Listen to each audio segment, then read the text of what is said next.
Hello guys, स्वागत है आपका और एक नए वीडियो में।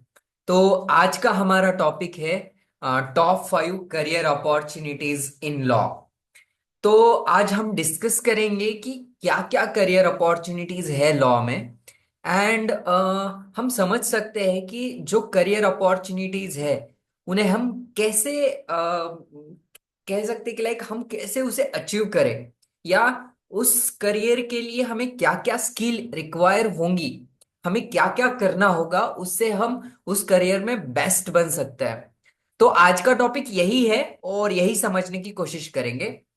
तो जो भी लॉ स्टूडेंट है, लॉ प्रोफेशनल है, लॉयर्स है, एडवोकेट्स है, उन सब के लिए ये वीडियो है। वो हर कोई समझ सकता है, और किसी को भी जनरली जिसे नॉलेज नहीं है लॉ का, लॉ समझना है, लॉ में कुछ करना है, तो वो लोग भी ये वीडियो देख सकते हैं एंड नॉलेज ले सकते हैं, अपनी स्किल को एक्वायर कर सकते हैं, अपने करियर को अचीव कर सकते हैं। तो चलिए शुरू करते हैं।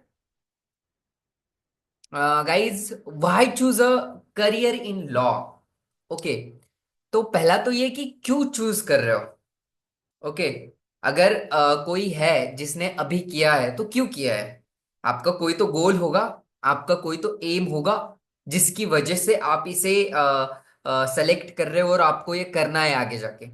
बहुत सारे लोगों का होता है कि नहीं नहीं, मुझे लिटिगेशन करना है, और उसमें बहुत सारी एक पैसा होता है, फेम होता है, बहुत सारी चीजें होती है जिससे कि हमें एक अच्छी लाइफ मिल सकती है, इसीलिए हमें करना है। बहुत सारे रीजन हो सकते हैं आपके क्यों चूज करना है। तो हर किसी का अलग अलग हो सकता है। मेरा पर्सनली बताऊं तो मैं मैं यूपीएससी कर रहा था, ये एमपीएससी। ओके, तो उसके बाद मेरा ये चेंज हुआ कि यार, अगर मैं दूसरी कोई करता हूं तो उसमें जैसे मैं आर्ट्स का स्टूडेंट रहा हूं, तो आर्ट्स के स्टूडेंट का ये प्रॉब्लम होता है कि आपको आगे बहुत स्कोप होता नहीं है। आप बीए करके, बैचलर ऑफ आर्ट्स करके एंड मास्टर ऑफ आर्ट करके कुछ कुछ कर नहीं सकते, तो लॉ कर लो, आपको एक बैकअप रहेगा। तो मुझे खूब इंटरेस्ट आ रहा था, इसीलिए इसीलिए मैंने सब ड्रॉप कर दिया एंड लॉ पे फोकस कर दिया। ओके, सो लॉ कर रहा था। तो ये चीज थी, आपका किसी का भी अलग अलग हो सकता है पर्सपेक्टिव।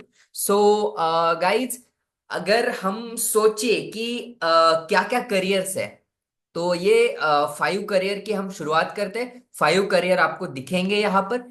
फर्स्ट है कॉर्पोरेट लॉयर। अब कॉर्पोरेट लॉयर में होता क्या है, बहुत लग्जरियस लाइफ है, आपको कोर्ट में नहीं जाना है, आपको बस ऑफिस में रह के काम करना है। ये सारी चीजें उसमें इंक्लूडेड होती है। लोगों को लगता है कि बहुत ये सारी चीजें, तो इसी को समझने की कोशिश करेंगे। पहला तो ये कि कौन बन सकता है कॉर्पोरेट लॉयर।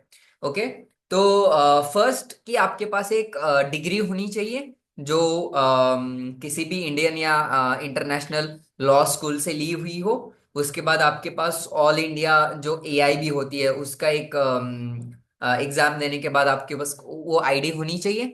तो उसके बाद आप कैसी भी लॉ फर्म में आप जॉब मांग सकते हो, वहां पे जाके अप्लाई कर सकते हो।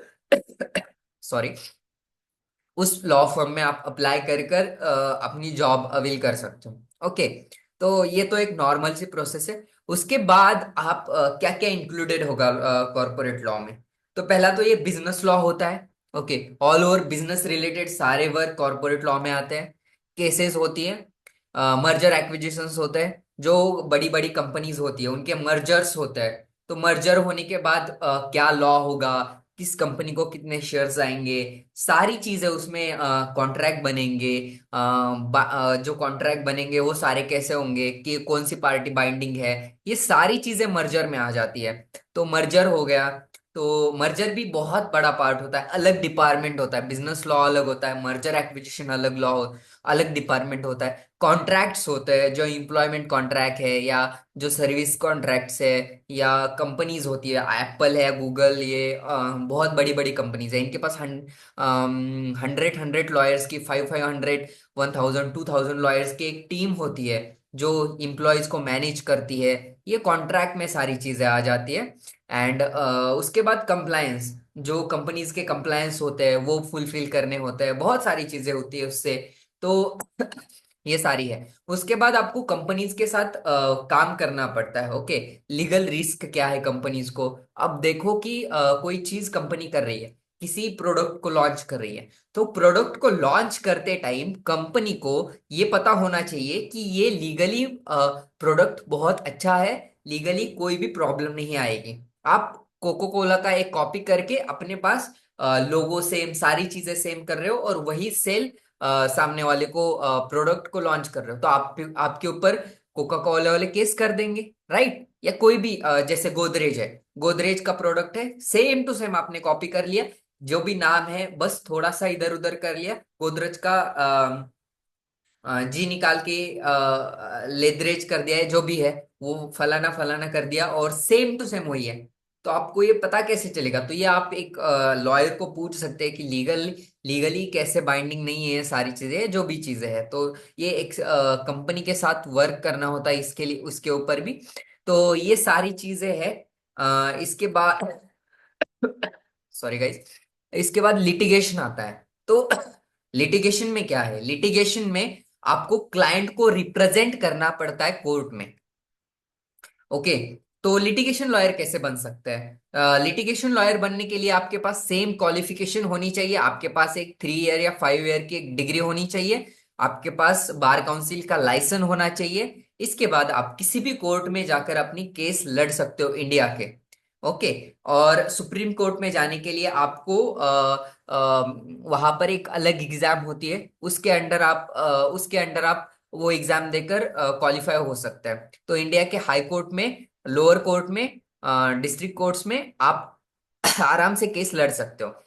आपको लाइक केसेस आएंगी कैसे, या केसेस कैसे मिल सकती है, राइट? तो केसेस जो है वो कोर्ट में आपको रिप्रेजेंट करनी पड़ेगी।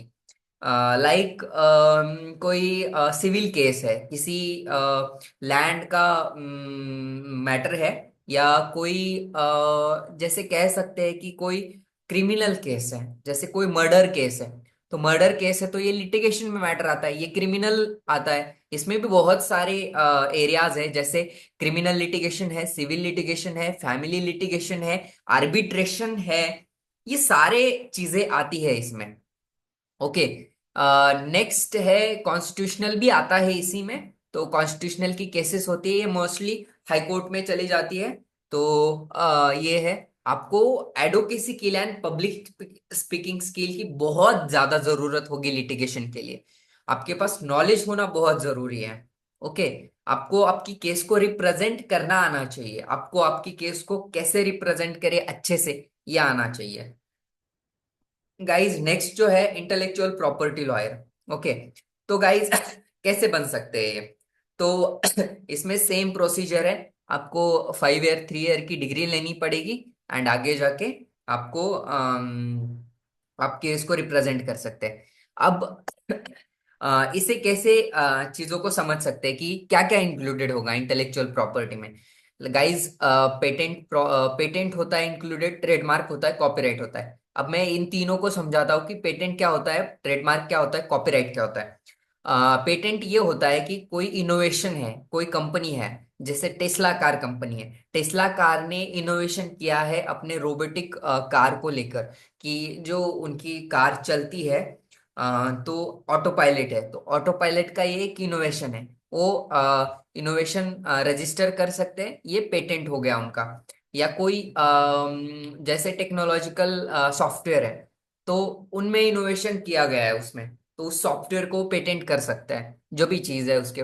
एग्जाम्पल बहुत सारे हो सकते हैं, जैसे माइक्रोसॉफ्ट है, तो माइक्रोसॉफ्ट का जो प्रोडक्ट है, माइक्रोसॉफ्ट 360, ये पेटेंट होगा, इसको कोई कॉपी नहीं कर सकता, राइट? तो ये सारी चीजें हैं। उसके बाद ट्रेडमार्क, अब ट्रेडमार्क को कैसे समझे? कोई भी कंपनी होती है, उसका एक लोगो होता है, नेम होता है, उस नेम को, लोगो को कोई भी कॉपी नहीं कर सकता। ये सारी चीजें ट्रेडमार्क में आती है, ट्रेडमार्क रजिस्ट्रेशन। तो ट्रेडमार्क रजिस्ट्रेशन करने के बाद ये सारी चीजें उसमें इंक्लूडेड होती है। ओके, कॉपीराइट, कॉपीराइट क्या होता है कि लाइक कोई चीज आपने लिखी है, कोई चीज आपने बनाई है, उसको कोई कॉपी नहीं कर सकता आगे जाके, राइट? जैसे फॉर एग्जाम्पल आपने कोई बुक लिखी है, जैसे इनोवेशन स्कूल का एक कोर्स है, और उसमें एक बुक लिखी हुई है, नोट्स है, उसको कोई भी कॉपी नहीं कर सकता आगे जाके, अगर करेगा तो हम उसके खिलाफ फाइल कर देंगे केस। ओके, तो ये सारी चीजें हैं। इंडस्ट्रीज में आपको टेक्नोलॉजिकल रोल लेगा, इंटरटेनमेंट इंडस्ट्री में और स्टार्टअप्स में ये इंटेलेक्चुअल प्रॉपर्टी राइट लॉयर्स काम करते हैं बेसिकली। और ये सारी चीजें होती है इंटेलेक्चुअल प्रॉपर्टी में। सो गाइज नेक्स्ट आता है legal consultations for startups and businesses. तो गाइज ये बहुत इंपॉर्टेंट टॉपिक है। इंडिया में कुछ सालों में स्टार्टअप की संख्या जो है, स्टार्टअप के नंबर जो है बहुत आगे बढ़ चुके हैं। स्टार्टअप एक ऐसी फील्ड बन चुकी है जिसमें एक बहुत बड़ा मार्जिन है। आजकल जैसे हम देख रहे हैं कि हर कोई, हर सिटी में कितने सारे स्टार्टअप्स हैं, हर इंडिया में कितने सारे बिजनेसेस हैं। बिजनेस को इंडिया में अभी बिजनेस को बहुत ज्यादा स्कोप मिल रहा है। तो स्टार्टअप्स एंड बिजनेसेस जब बिजनेसेस बढ़ेंगे, जब स्टार्टअप बढ़ेंगे तो उनके कंप्लायंस तो करने होंगे, राइट। स्टार्टअप को रजिस्टर करना पड़ेगा, स्टार्टअप के टैक्सेस पे करने पड़ेंगे, स्टार्टअप के कॉन्ट्रैक्ट बनाने पड़ेंगे, एम्प्लॉयमेंट कॉन्ट्रैक्ट हो गया, एमओयू हो गए, एनडीए हो गए, सारी चीजें करनी पड़ेंगी। तो इसके लिए तो लॉयर्स लगेंगे। स्टार्टअप को क्या लीगली है क्या नहीं है ये कंसल्टेशन लगेगा। तो इसमें सारी चीजें तो एक लॉयर ही कर सकता है ना। तो ये आपको ध्यान में रखना होगा कि स्टार्टअप्स और बिजनेसेस को भी आप टारगेट कर सकते हो। स्पेशली आज के फील्ड, आज के दिनों में लोग जो लॉयर्स हैं, एडवोकेट्स हैं, वो बस स्टार्टअप एंड बिजनेसेस के लिए काम करते हैं, स्टार्टअप के लिए स्पेशली। जो इंडिया में बहुत सारे लॉयर्स हैं मेरे कांटेक्ट में जो स्टार्टअप के ऊपर ही काम करते हैं, स्टार्टअप को ही ज्यादा इंपॉर्टेंस देते हैं और स्टार्टअप के कंप्लायंस पूरे करते हैं, कॉन्ट्रैक्ट बना के देते हैं। ये बहुत सारी चीजें हैं स्टार्टअप्स में। तो ये एक है। इसके बाद इसके बाद गाइज आता है लास्ट और अल्टरनेटिव डिस्प्यूट रिसोल्यूशन स्पेशलिस्ट। ये फील्ड इंडिया में बहुत ज्यादा ग्रो कर रही है क्योंकि लोगों को लॉयर के पास नहीं जाना है, कोर्ट में नहीं जाना है। ओके, कोर्ट में इसलिए नहीं जाना है क्योंकि किसी भी की भी केस 20 साल, 30 साल, 40 तक कोर्ट में अटकी रहती है। समझ रहे हो आप कि कोई केस अभी कर दी फाइल इंडिया में, जब से 2019 की अभी भी केसेस पेंडिंग है कोर्ट में। 2008 19 एटीज की भी केसेस पेंडिंग है, 2000 की भी केसेस पेंडिंग है अभी, और लोअर कोर्ट में, डिस्ट्रिक्ट कोर्ट में है। तो आपको समझना पड़ेगा कि केसेस की कितने बड़े नंबर में केसेस है, तो वो सॉल्व नहीं हो रहे और वो जाएगी फिर हाई कोर्ट में, उसके बाद अपील जाएगी सुप्रीम कोर्ट में। तो भाई कितना बड़ा, एक बड़े स्केल पर सारी चीजें हो रही है ना। तो आपको समझना पड़ेगा कि वो किस इतने बड़े बड़े स्केल पर जा रही है, इतने बड़े बड़े दिनों तक जा रही है। तो कोई भी कोर्ट में नहीं जाना चाहता क्योंकि 20 साल, 30 साल किसी भी कंपनी को, इंडिविजुअल को नहीं जाना है कोर्ट में। बैंक अपने कॉन्ट्रैक्ट क्लॉज में ऐड कर रही है कि हम मीडिएशन करेंगे आपके लिए, हम एडीआर करेंगे आपके लिए। और बहुत सारी कंपनीज एडीआर के थ्रू, मीडिएशन के थ्रू रिसॉल्व करने की कोशिश कर रही है इस मैटर्स को। तो आज के टाइप में अल्टरनेटिव डिस्प्यूट रिसोल्यूशंस, एडीआर, बहुत स्कोप है आज लॉयर्स के लिए और बहुत ग्रो कर रहा है ये फील्ड। तो आपको ये सोचना पड़ेगा एंड ये आपके लिए करियर फील्ड चूज कर सकते हो आप। और आगे जाकर ये बहुत आगे बढ़ जाएगा क्योंकि कोर्ट में कोई भी नहीं जाना चाहेगा। कोर्ट की फीस जाती है, कोर्ट में टाइम जाता है, कोर्ट में आपको कंप्लायंस करने पड़ते हैं, बहुत सारी चीजें होती है जो कोर्ट में आपको करनी पड़ेगी। तो कोर्ट आपके लिए बेस्ट नहीं है ऑप्शन, आपको एडीआर ऑप्शन है, कंपनीज को एडीआर ऑप्शन है, बैंक्स को एडीआर ऑप्शन है, राइट। तो आपको एडीआर करना पड़ेगा। ओके, तो ये सारी चीजें हैं। इसमें आता है मीडिएशन, आर्बिट्रेशन एंड नेगोशिएशन। तो ये तीन चीजें इस इंक्लूडेड होती है इसमें। और आपका कोर्ट की फीस बहुत कम बच जाती है। बहुत बहुत लोअर फीस के ऊपर लोग काम करके दे रहे हैं आजकल, जो कोर्ट में कर रहे हैं या जो एडीआर में कर रहे हैं। ओके, एडीआर की कंपनीज है बहुत बड़ी बड़ी, तो वो कंपनीज बहुत अच्छे से वो करके दे रही है। और ये स्पेशली पॉपुलर है कॉर्पोरेट में एंड फैमिली में। फैमिलीज का क्या होता है कि जो डिस्प्यूट है उन्हें सॉल्व करना पड़ता है, राइट। उन्हें जो हस्बैंड है, वाइफ है, उन्हें कुछ तो सॉल्व, क्योंकि कोर्ट में जाएंगे, हर एक तारीख को जाएंगे, अपना सारी चीजें बताते रहेंगे और लॉयर को अलग से पैसे देने पड़ेंगे। तो ये बहुत टाइम कंज्यूमिंग चीज है, कॉस्ट इफेक्टिव है, कॉस्ट आपको बहुत लगेगा, ये सारी चीजें हैं। तो इसके लिए ही ये दो इंडस्ट्रीज ज्यादा डिपेंड हो रही है एडीआर के ऊपर। So guys, choose your career path. तो आप इन पांचों करियर अपॉर्चुनिटीज में से कोई भी एक चूज कर सकते हो एंड आगे जाकर इसमें एक अच्छा करियर बिल्ड कर सकते हो। So guys, thank you so much. And ऐसे ही इंटरेस्टिंग वीडियोस देखने के लिए आप हमारे चैनल को सब्सक्राइब करिए, इनोवेशन स्कूल को। एंड ऐसे ही कनेक्ट होते रहिए। एंड वीडियो को लाइक कर दीजिए, सब्सक्राइब कर दीजिए चैनल को। एंड कमेंट कर दीजिए कि आपको, आप फीडबैक बता दीजिए कि आपको वीडियो कैसा लगा। और ऐसे ही वीडियोस और देखने के लिए फॉलो करिए। Thank you so much guys.